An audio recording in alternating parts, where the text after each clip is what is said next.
Okay, on to turn 10, and we have met our first neighbor. We've met a new civilization. We'll click down here and we'll meet them.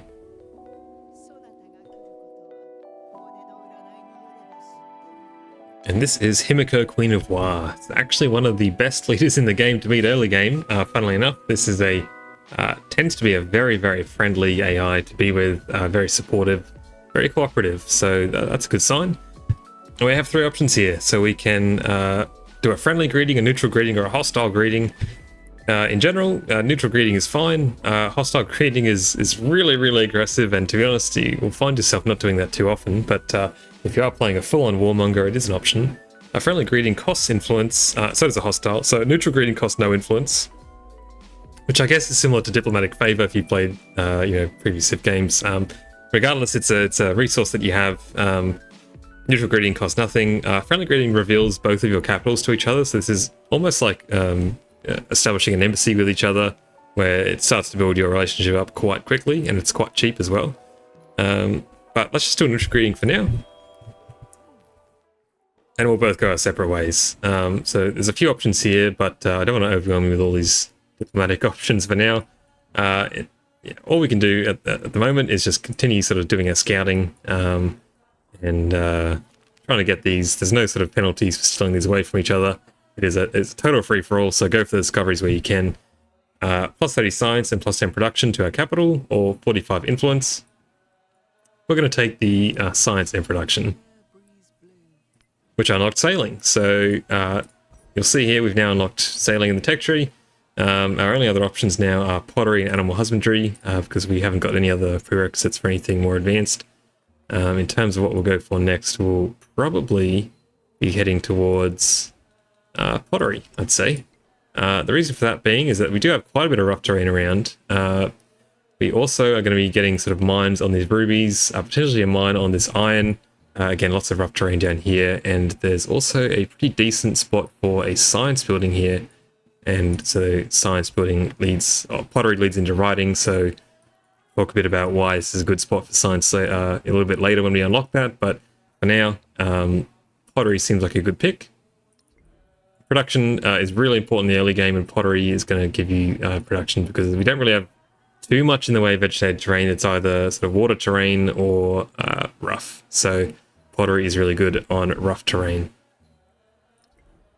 We got a third scout here as well, so I've now just sort of sent him out on his way. And you'll see now, because we unlocked sailing, we can now sort of cross over these water tiles, which is going to make our scouting a little bit more efficient.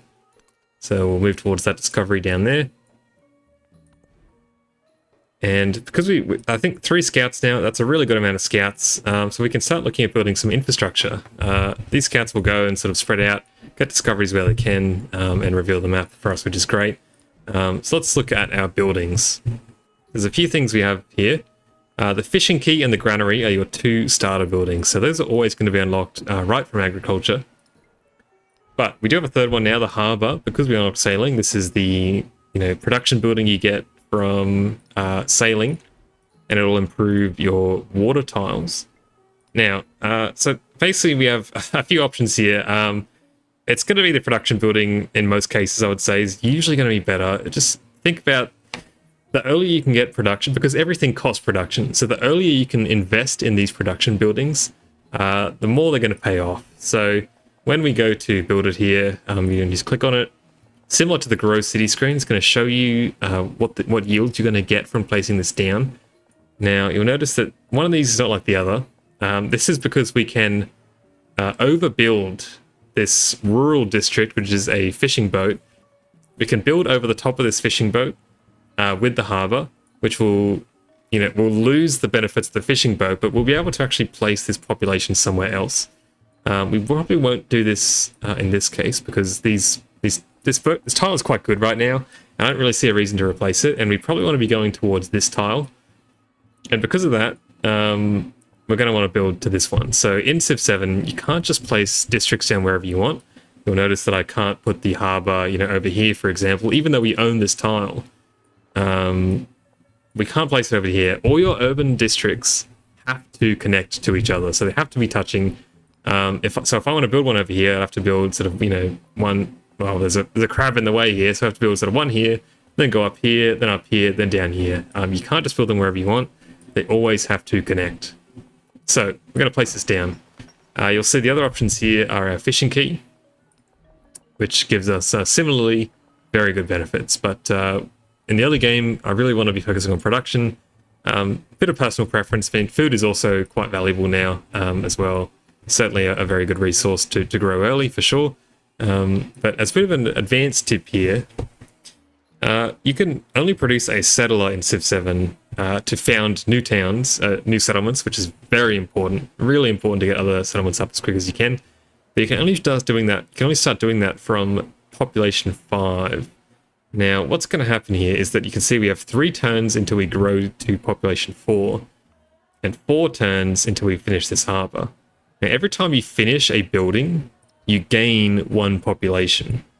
So what this means is that we're going to grow to population 4 in 3 turns, and the turn after that, we're going to instantly grow, air quotes, to population 5.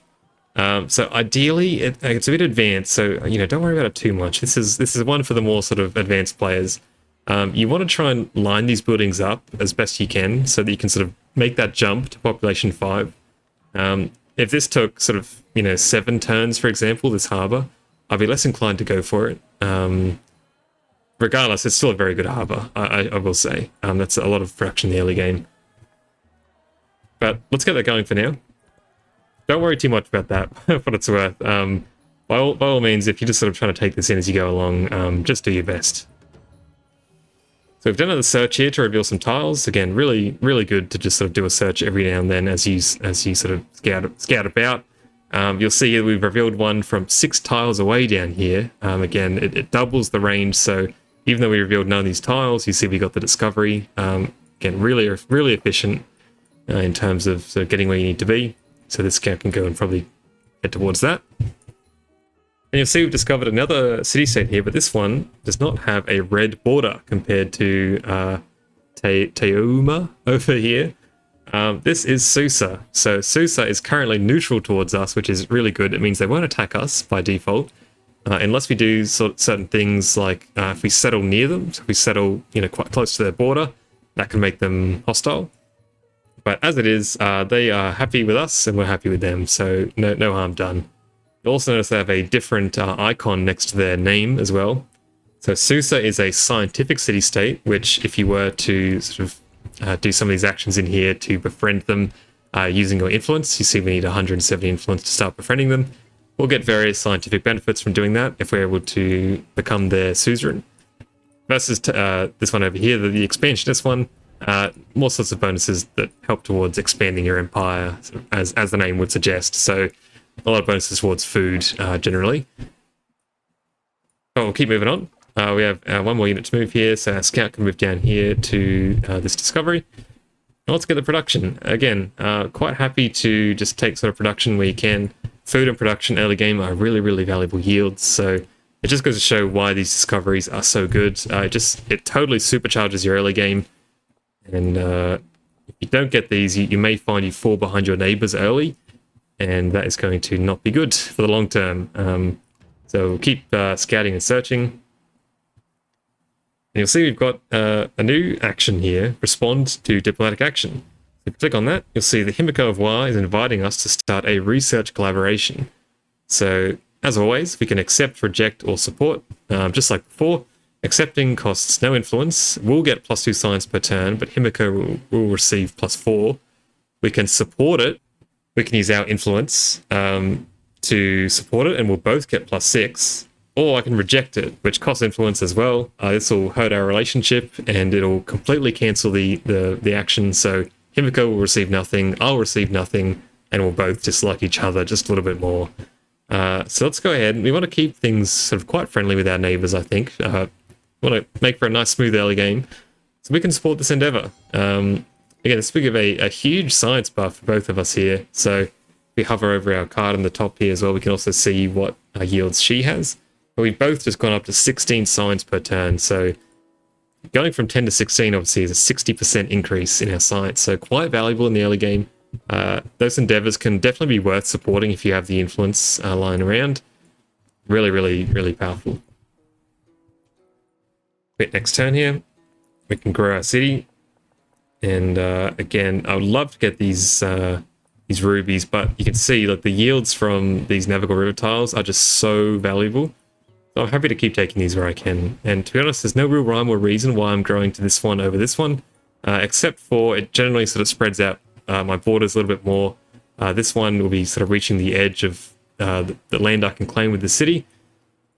You can only claim tiles up to 3 tiles away from your city center. So for example, this tile here is already the furthest that I can grow to. So if I got this tile, I wouldn't actually sort of grow my borders at all. So happy to grow down towards this direction, and I'll get my borders out just a little bit more to sort of, you know, flex my muscles a bit and just sort of claim this land before anyone else does.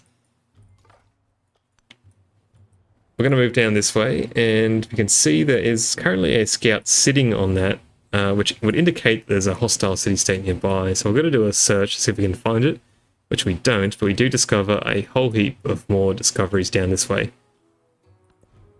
Now, our harbour is finished, so our production's gone way up in our capital. Egypt is they have a really good start. For a start like this, particularly when we have so many rivers, navigable rivers nearby, Egypt's going to be an absolute powerhouse in the early game. But for most of this age, to be honest. But you'll see now, we can, because we've got sailing, we can build a galley. But because we've reached population 5, we can now build a settler. Settlers are going to be one of the most important units in the early game of Civ 7. As with any previous Civ game, these allow you to found a new town. Notice that it doesn't say city, it says town, which we'll talk about when we actually found the thing itself, but there's a few other things I want to talk about here before we do move on to that. Let's look at some of these numbers here that I've been clicking on. So under buildings here, you can see fishing key by default gives +1 food, and +1 food on fishing boats in the settlement from its warehouse bonus. So if you look up sort of the top here, around here, when I hover over it, you'll see that this building has various tags. So it's a food building, it's a warehouse building, it's an ageless building, and it is a water building. So you'll remember before we talked a bit about crabs and why we don't really care too much about it? Well, now we can start caring. So our harbour and our fishing key and the granary here, for what it's worth, are all warehouse buildings because they have that tag. So this does various things, but for now, let's just put it in perspective of the crabs. This would be giving +1 food to the harbour, the fishing key, and the granary. Now, if we go to place this fishing key down, however, you'll see we're actually getting the 5 food, which is expected, but also +1 science and +1 culture. Now, why are we getting +1 science, +1 culture when it doesn't sort of indicate this anywhere? What Civ 7 doesn't really tell you, at least it's not very obvious, is that for every district you complete around your capital, and only your capital, so we've got to have your palace, you get +1 culture and +1 science to your palace. So it's actually quite valuable, particularly in the early game, to complete these districts, and you should be focusing this, completing the districts around your palace. Now, it's going to be a lot trickier this game because a lot of our sort of tiles around our palace are water tiles. But this one here and this one here are probably our best opportunities to do so. So it's actually really quite valuable to get this up. However, +1 science, +1 culture, while good, isn't quite as good, I think, as getting our initial settlers out. So let's get 2 settlers queued up, and we can start claiming more land around us, start building up our towns, and start building up, our empire.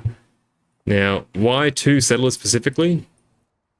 Well, if we look up the top here, we have in Civ 7 a settlement limit. So this isn't a hard cap by any means, but if you're just starting out, pay attention to this, and you keep your sort of empire happy. If you go over the settlement cap, you'll receive happiness penalties. So it's -5 happiness in every settlement for every settlement over the limit. So that means if I was at 4 out of 3, I've got 4 settlements, -5 in every settlement, I'd be getting -20 happiness overall. Granted, once you get really quite good at the game and sort of, if you look at some of my other videos where I'm doing more advanced things and going for sort of various records, the settlement limit, there's a lot of ways to work around it, but it is by no means a hard cap, that's for sure. It's a soft cap, just something to keep in mind as you're playing. So we'll get our 2 settlers out. to eventually bring us up to 3 settlements, and we'll go from there. Now, you might be saying, well, this is getting a little bit tedious. I don't really want to control these scouts anymore. It's taking up too much time. What we can do, and I'll do it on this guy, we can automate exploration. So if we are sick of having to move this guy around every single turn, what we can do, apart from doing our pet action, is we can just say automate. So every single turn, he'll just sort of move around and find discoveries for us automatically. He'll stop automating. He'll stop exploring automatically if he sees a discovery nearby, and you can take control of it then to manually go grab it. Science or culture here. Let's take the culture. I'm only doing that mainly because I'm playing Egypt, and look, generally I would say recommend culture over science in the very, very, very early game. But at the end of the day, pick what you think is fun, and pick what sort of thematic for your civ. Again, we're quite a cultural civ overall, Egypt, so happy to take the culture and sort of really double down on that path. Now, we've got another tech to produce, or to pick, and I'm going to go towards writing. Writing is your first sort of main way of getting science. It unlocks the library. It also unlocks the research initiative, which allows you to convert production into science, but not too important. We're more concerned about the library for now, so let's move towards that. And we will get this endeavor, or this discovery here. Now, happiness, while it is good to get celebrations, the production in the early game is going to be, in most cases, significantly more valuable than the happiness. So, you know, if you had a choice like this, I would highly recommend, if you want to play, you know, quite optimally, take the production. You'll see that automatically finished our first settler. We can start moving him around. But let's just finish our other scout's turn for now. You notice as well that there are some things to scout, although we can move through vegetation quite easily. We can't still see through vegetation until we do a search, and we still also can't see through mountains as well, I should note. So, our settler's finished. We can start looking at where we want to move this settler. Now, a little bit unlucky in some sense that we don't have any other navigable rivers nearby. So if we look at Hatshepsut's leader ability here, we get +1 culture per age for every unique resource, and +15% production towards constructing buildings and wonders in cities adjacent to navigable rivers. So, unfortunately, we don't have any other navigable rivers nearby to us. I can see one up there, but it's very close to Himiko, so we won't be going there. So instead, let's just go towards this direction. Now, why are we going towards this direction? Well, there are a lot of resources over here, as well as fresh water, you can see here. Particularly, these are some really, really good resources. Sheep give +2 production and 2 happiness. Really powerful stuff. +2 production in the early game is really, really strong. Tin gives 2 production in cities or 4 production in towns. Again, another really good resource. Any resource that gives production is really strong. Same goes for this cotton over here. And gold is quite good as well. +1 gold and happiness on settlements. We also have incense here for some science. So, in general, if you can find a city that's got lots of resources bunched up together, and fresh water, and mountains as well, would be the other one that's quite good, head towards that spot. That is a really good spot. We'll talk a little bit later as to why that is, but there's another quite good settlement down here as well. You see lots of resources, lots of mountains. That will be a really good settlement one day. For now, let's move our settler over in this direction. Let's probably go... let's go here. I think this is fine. So, I would say in Civ 7, you generally want to make your first few towns a little bit spaced apart, if you can help it. It's not the end of the world if you can't. But you probably want to give your capital as much room to grow as you can, just because it's probably going to be your best sort of city.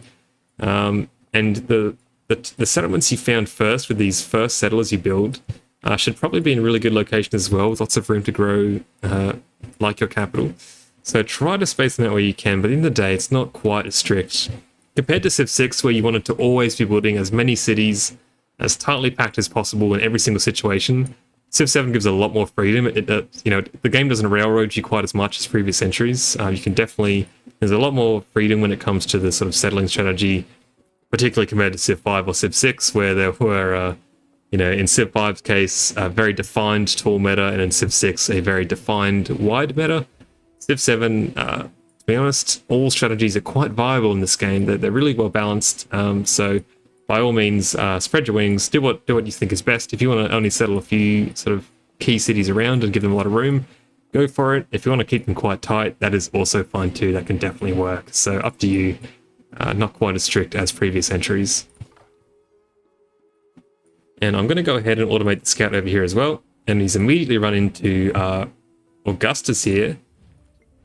So here's Augustus. We'll do the same. We're happy to just keep peace with everyone around us. So we'll do a neutral greeting. Not really too concerned here. But let's take a second. You know what? Actually, no, we won't. We won't talk about these endeavors yet. Let's just keep it nice and simple here. For now, we won't worry too much about these diplomatic actions.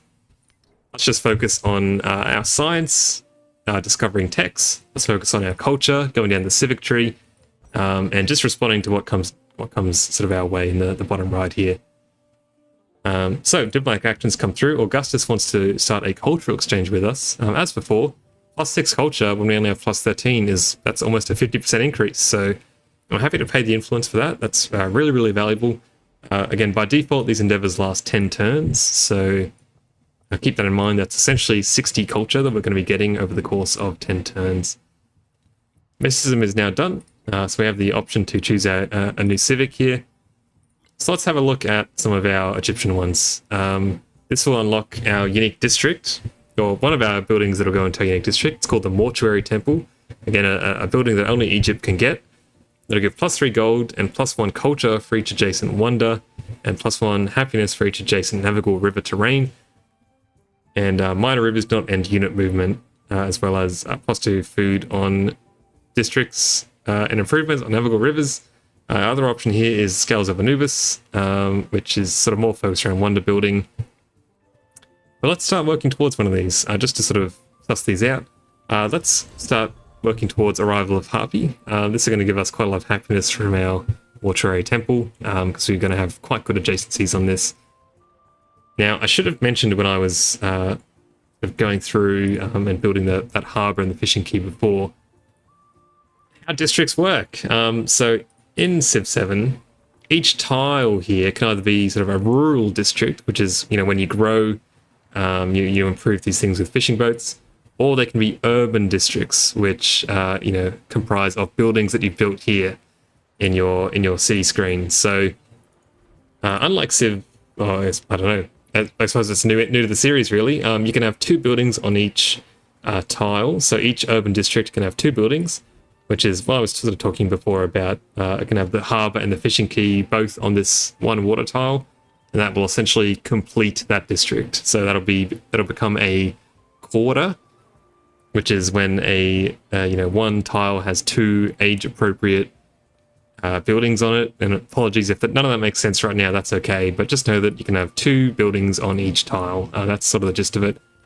So when I'm talking about my Egyptian buildings here, we have our 2 unique buildings. And if we build both of them on the same tile, it actually unlocks our unique quarter called the Necropolis for that city. And that'll unlock quite a few things for us. So a benefit toward building wonders.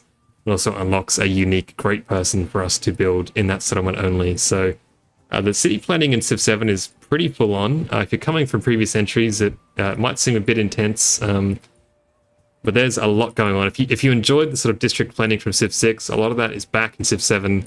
In some ways it's more complicated, in some ways it's not quite as complicated as it was, but it is similar overall. So if you enjoy that part of previous games, you'll like it here. It's one of my favorite parts of Civ 7.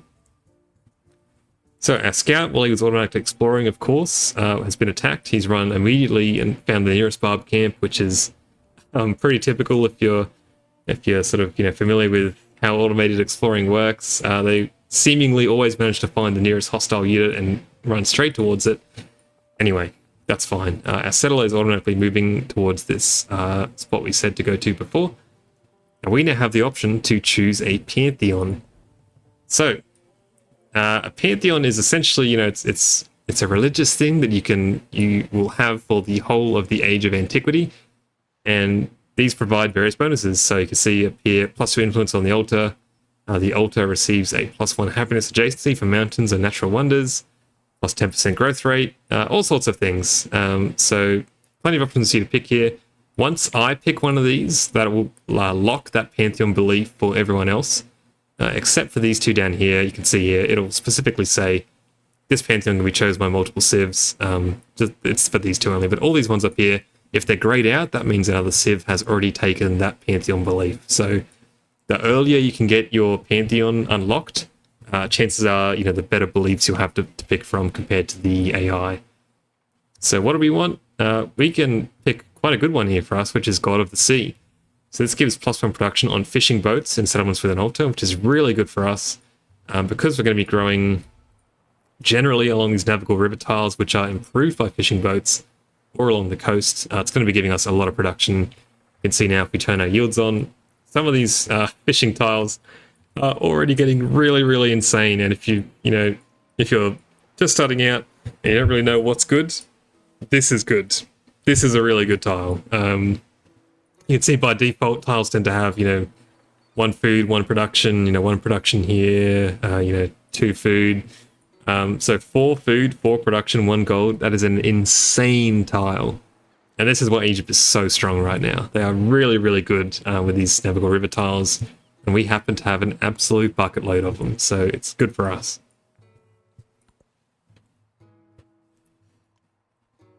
Okay, settler's still moving, not quite there yet. And Himiko is inviting us to a local festival. Because we don't have the influence to support this, and we're not really too concerned about happiness right now as well, we're just going to accept this and keep our influence. So we're manually moving our scout around now. We're just going to try and see if we can't poke a little bit around Himiko's land. Because we haven't done this diplomatic action here to give open borders, we actually can't enter her land yet. So even though, she doesn't really dislike us, she's just neutral, we can't go into her borders unless we pay the influence to do so. You can keep scouting down this way. Got another discovery over here. And we'll move along. And we've got a sort of big town coming up next turn. We can settle that town. But for now, let's... No, I did have the scout on auto explore. I'll put him back, actually. I shouldn't control him too much. But we've got our other settlers just finished. So this one's almost reached its destination. And what we're going to do is, although we haven't done the best scouting, again, ideally we would have more navigable rivers, but we don't, unfortunately. So we just want to be looking for sort of, fresh water, plenty of resources around, ideally with a few mountains. And from what we can see here, this location down here sort of fits the bill. It's got the added benefit of being quite far away from our neighbors. So if you settle nearby to another player, it does tend to hurt your relations, particularly if it's near their capital.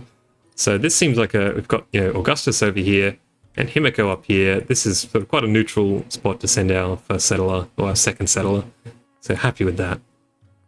Now that we've got those 2 settlers out, I'm very happy to finish this fishing key in here to start getting, that extra +1 culture and +1 science from having 2 buildings on the same district adjacent to our palace. So happy to do that. And we'll move our scout up here. And we'll just do a search. And you can see that extra bit of range managed to get us visibility of their city. Just so we can keep a bit of an eye on what they're up to. And you can see they're sort of building various things out here. Although very naughty Himiko's not stacked her 2 warehouse buildings next to her capital, which, based on what I can see, looks like a mistake. But we won't backseat game too hard. Hit next turn. And we can now, our settlers reached the destination that we set it out to do.